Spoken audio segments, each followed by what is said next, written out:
Hello,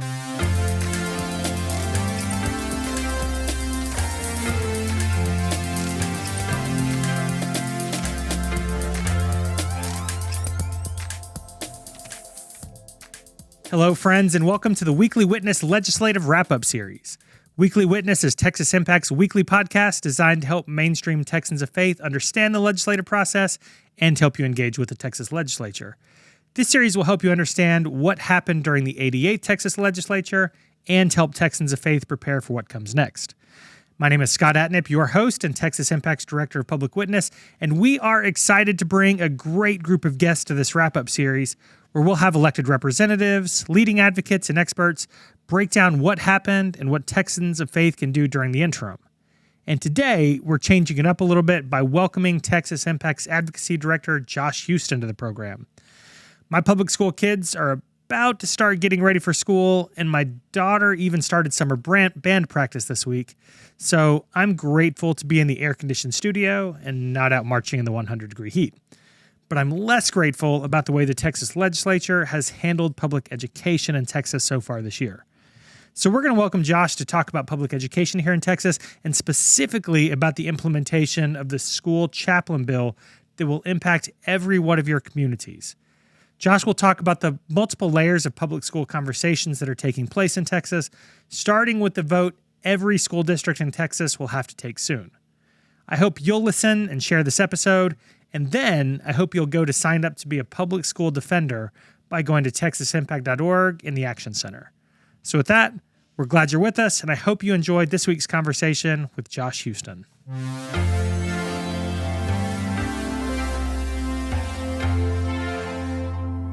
Joining us for today's conversation is Texas Impact Advocacy Director Josh Houston. Welcome back to the program, Josh. Hey, thanks. Good to be here, Scott. You know, I've missed you so much over the course of the last few months. Many of our listeners know that during the 20-week legislative session, we record a weekly program with the two of us talking with legislative engagement group members on a program called Inside Baseball.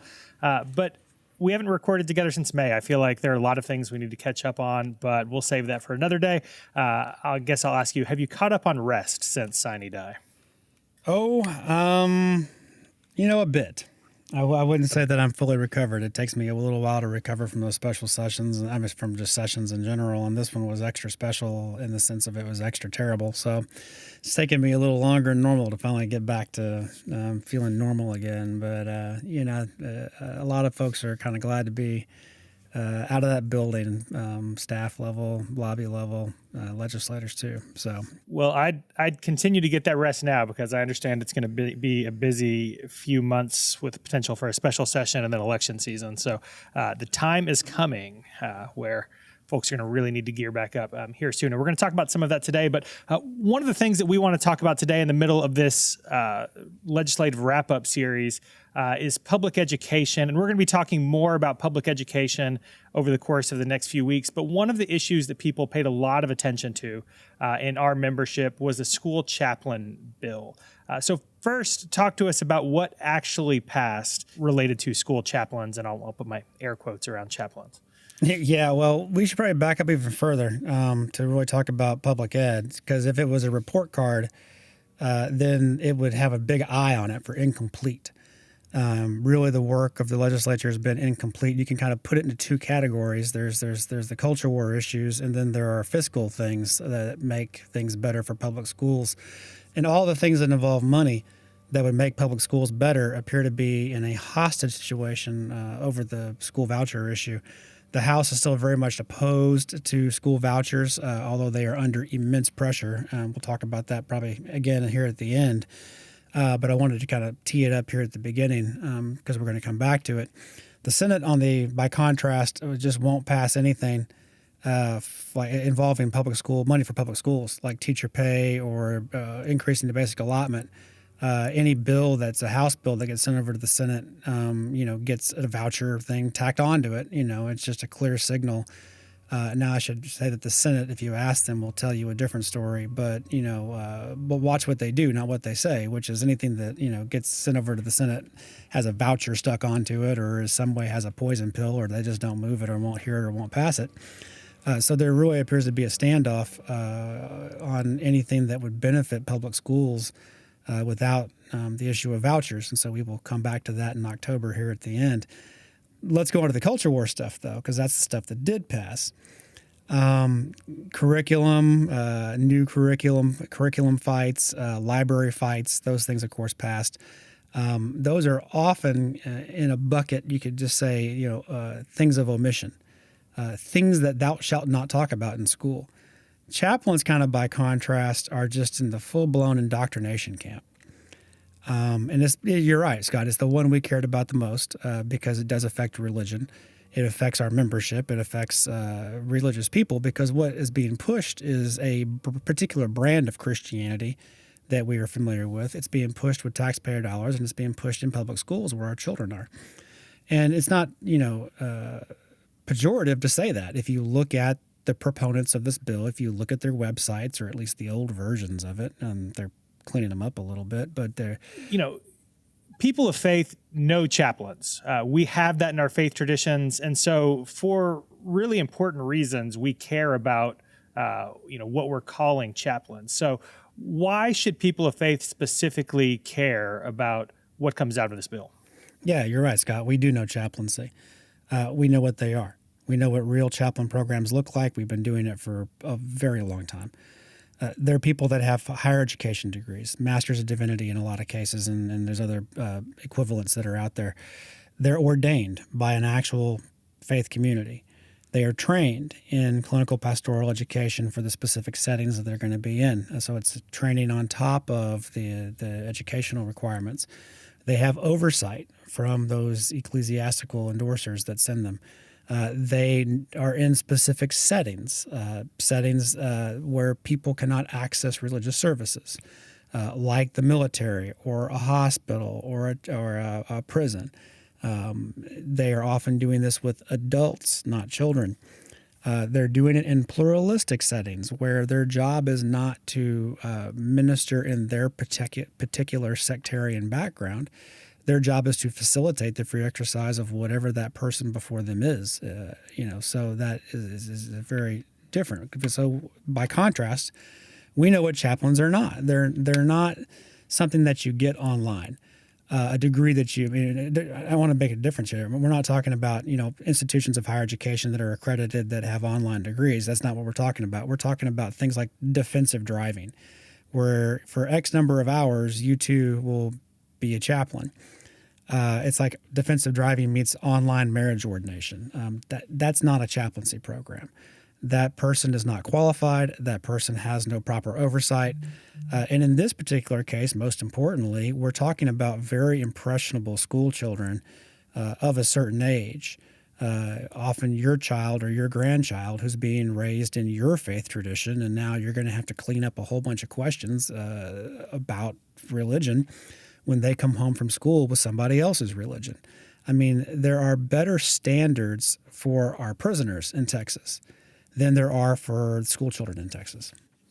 Yeah, you kind of addressed it, but what's the potential harm? What should people of faith be worried about? Well, particularly that. I mean, that a person who is of a religious background is in a position of power over your child in the public school. They have, in many cases, they envision chaplains replacing school counselors. And, school counselors are not just mental health professionals. They also help with career choices and getting into college and things of that nature. So there's a real coercive element. We're talking about the coercive power of the state and government employees, picking and choosing some religious ideas over others. So strategically, I want to make sure that people of faith are critical over the next few months as school boards decide whether or not to do this for at least two strategic reasons. The first is that our involvement really illuminates the problem. So when we get involved, we're able to explain what a real chaplaincy program is without having to say it. By contrast, that implicates, what these online vendors are. When real faith traditions are involved, it also, by implication, highlights the kind of charlatan nature of some of these folks. And frankly, I mean, this isn't new. We've always had charlatans in matters of religion, and it requires people of faith traditions to show up to highlight that and to show it for what it is. There's a second important strategic reason, and that's their narrative. They want to cast this as a fight between God and a secular society. That is not accurate. This is about a pluralistic society where there are many faith traditions that are present in society, in our society, with different stories about God and who God is. And we should be free from government picking winners and losers in that marketplace of religious ideas. And we should absolutely be free from having our children religiously indoctrinated by the state. You talk about the things that people of faith can do, and we spend a lot of time on this podcast and in Texas Impact programming talking about advocacy during the legislative session. And while it's just as important many times, we don't spend as much time talking about implementation. But this is one of those areas where the implementation piece is especially critical because this conversation is now turning to the local level. And so talk about what people can and should be doing in their local communities over the course of the next few months and why specifically on this bill. Yeah, I mean, unless we're very wrong, this thing's about to become a big deal, both nationally and locally. And it's going to run straight through Texas. There are 49. So as far as we know, Texas is the very first state that's done this. I mean, there's no other indication that we're not the first. So that means there's 49 other states watching Texas. And already Ohio, they file legislation, but it's not anywhere near the passage point at this point. But there are 49 other states watching Texas. And what they're specifically watching isn't the state level. They're watching there's just under 1,200 school boards. And these school boards the bill requires that these school boards take a vote on whether or not to do a chaplaincy program within 6 months of it taking effect. So that's September 1. So before March 1, 2024, these 1,200 school boards will take a vote. Now, it's worth noting the timing on this thing, right? March of 2024 is just in time for the May school board elections that happen. So, I mean, this is school board elections are small. They are decided by hundreds of voters.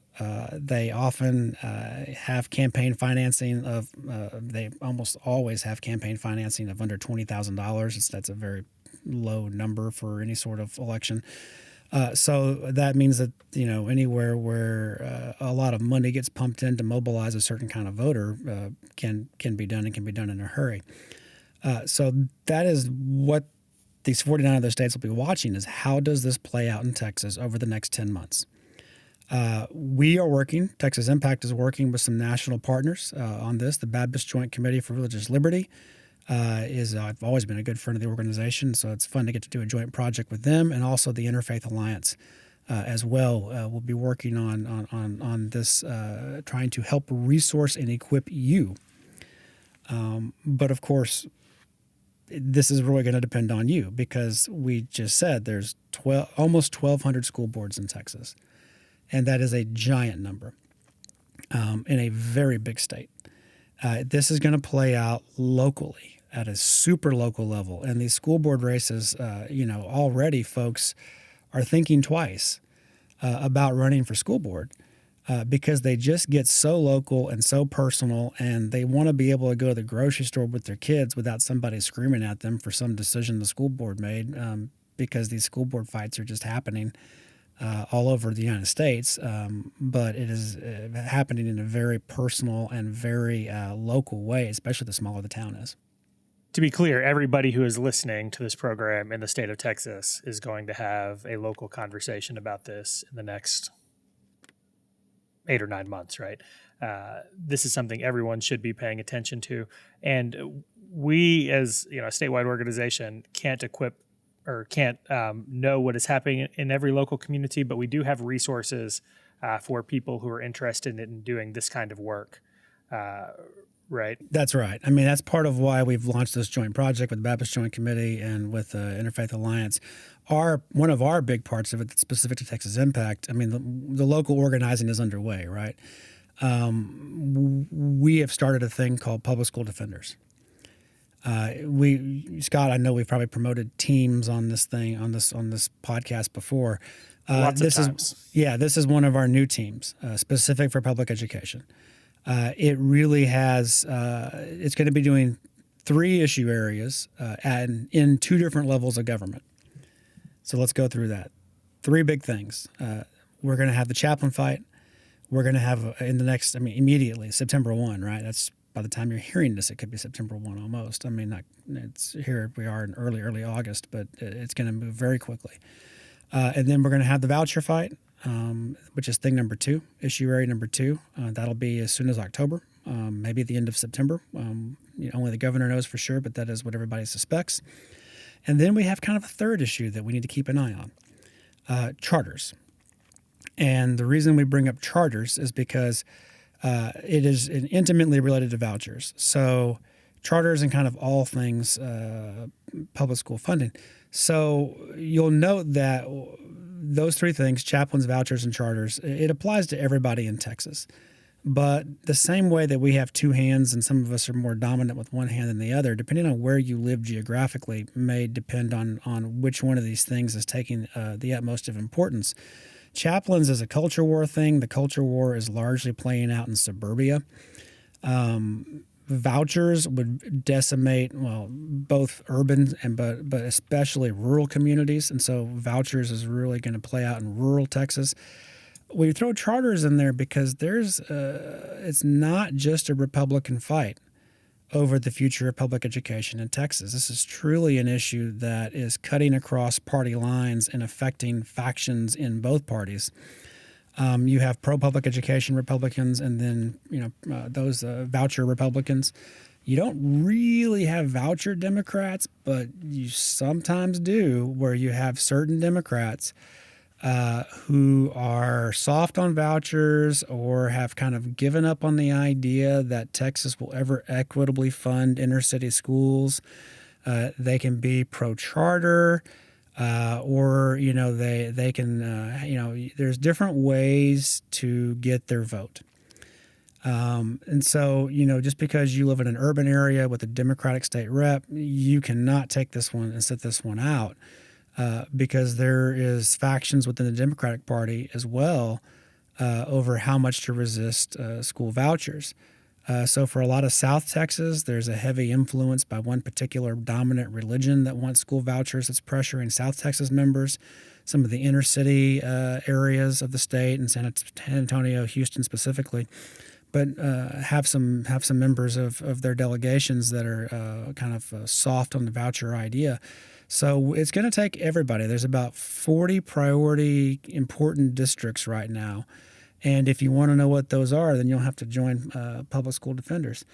But again, this advocacy is going to happen at 2 levels of government. We're going to be focused on state reps because the state Senate at this point is just lost. We have to hold the Texas House. We have to hold the Texas House both in the special session, and then we have to hold the Texas House in the next election cycle. Because the next election cycle, the next primary election cycle, so in March and then the May primary runoffs, are going to be critical for the future of public education in the state. And then on the issue of chaplains, we're going to be watching school boards, and then those races are in May as well. So there are 3 elections, one in March of 2024, and then the local school board election in May of 2024, and then the primary runoff in May of 2024. Those 3 elections that are all right there within about 60 days of each other are going to determine the future of public education in the state of Texas. And we are really at a moment in Texas. It's always on the ballot, right? But I cannot remember since at least 2005 when public education, 2006 I guess was the election cycle, but the 2005 session, when public education was at such a critical moment in Texas. Yeah, there are a lot of issues that listeners care about, but it does seem, I was going to say the same thing. For the first time in a long time, public school or public education seems to be the issue. And you're right. We have to be paying attention to it in our local communities. We need to be having conversations now with our current elected representatives about the special session that should be or could be coming up this fall. And it will be on the ballot in primary elections in March and May. So a lot of opportunities to engage in public education. I do hope people will consider signing up for the Public Education Defenders. Go to texasimpact.org, click on the Action Center, and find out how you can get involved. Josh, anything else you hope people will be doing during the interim? Really thinking about how to get yourself involved locally in local races that are down ballot. Frankly, because I mean, and really thinking about how to become a better organizer, because it is great. It is wonderful that you write letters to your state rep or to the state reps on a committee. We really need you to be thinking about your friends and your family and finding other people. This is an organizing project, and it takes a community to defend the community. So making sure that you are getting others involved in this effort. We want to resource you, but I just want to stress that there's almost 1,200 school districts in Texas. Even if it was possible for me to lobby 1,200 school boards, I would be an outsider from Austin parachuting in to do so. So, really it depends on you and your involvement in your local community as to whether or not public education continues to thrive in Texas. All right, Joshua Houston, appreciate the time. It was good catching up with you on screen. I appreciate the work you're doing and hope you get some little bit of rest before all of this gears up this fall. Thanks again. Thank you.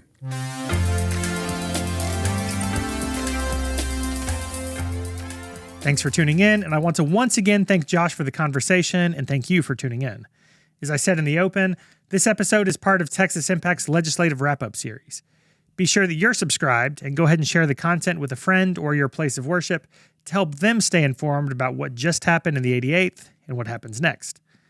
I don't think Josh could have said it any more clearly. Public schools are going to be in focus this fall, in school board meetings, in a likely special session, which we'll talk more about, and in the primary elections and school board elections next spring. And y'all, faith voices are going to play an important role in those conversations, so now is the time to get organized. And I hope you'll consider joining Texas Impact's Public School Defenders to help you do just that. While you're on the website, I hope you'll consider joining Texas Impact to support this podcast and the work of Texas Impact year-round. Learn more or sign up for one of our teams at texasimpact.org. So with that, I think it's time to close out this episode, so remember, the world needs Texans of faith active and engaged. So let's get to work.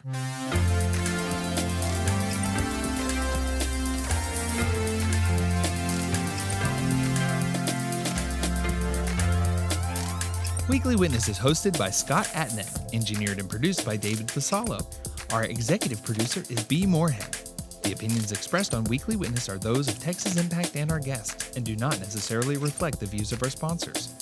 Weekly Witness is a product of Texas Impact, people of faith working for justice. Visit us online at texasimpact.org.